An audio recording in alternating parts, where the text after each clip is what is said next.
Right? Yes. Okay. Hey guys, here we are at Howard's property. We have a heat pump in this closet. It's 63 inches, so it's a little tight. We are enlarging this return grill just here in the front. For whatever reason, if you can't do it there, there's another spot just right around the corner. Homeowner would like to have it right here. Let me take you outside. We're gonna cap and seal the cooler. Go out there real quick.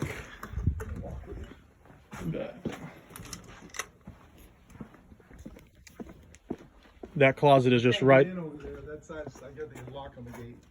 I'll just show them over the wall. Oh, okay. That's perfect. So come over here, guys.